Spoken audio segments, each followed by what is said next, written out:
ایک باپ عالیشان منصب پر فائز اپنے بیٹے کے عالیشان دفتر میں داخل ہوتا ہے۔ بیٹے کو محبت بھری نظروں سے دیکھا، دل زیادہ مچلا تو اس کے پیچھے جا کر کھڑا ہو گیا۔ فخر سے مغلوب ہو کر بیٹے کے کندھے پر ہاتھ رکھ کر پوچھا، بیٹے جانتے ہو اس دنیا کا طاقتور ترین شخص کون ہے؟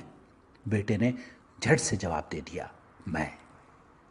باپ کو بڑی حیرت ہوئی۔ باپ کو حیرت سے ایک جھٹکا لگا۔ تائید کے لیے ایک بار پھر اس نے، بیٹے اس دنیا کا طاقتور ترین شخص کون ہے؟ یہ سوال اس نے پھر ایک بار دہرا دیا۔ بیٹے نے بالکل پہلے جیسی متانت اور سکون سے دھیمے لہجے میں جواب دیا، میں۔ باپ کے چہرے کا رنگ متغیر ہو چکا تھا۔ صدمے سے دل بجھا اور آنکھوں میں آنسو لہرا گئے۔ بیٹے کے کندھے سے ہاتھ اٹھایا اور دروازے کی طرف قدم بڑھا دیے۔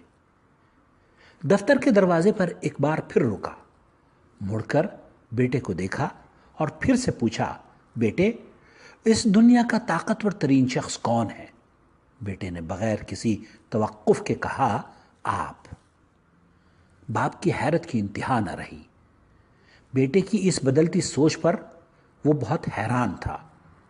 تھوڑے سے قدم واپس مڑ کر اندر آ کر آہستگی سے پوچھا، تھوڑی دیر پہلے تمہارے خیال میں تم اس دنیا کے طاقتور ترین شخص تھے اور اب تم میرا نام لے رہے ہو، یہ اچانک تبدیلی کیسی؟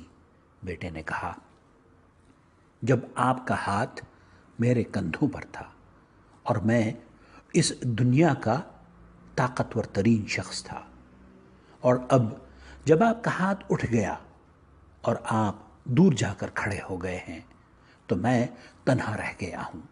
اس وقت دنیا کے طاقتور ترین شخص آپ ہو گئے ہیں۔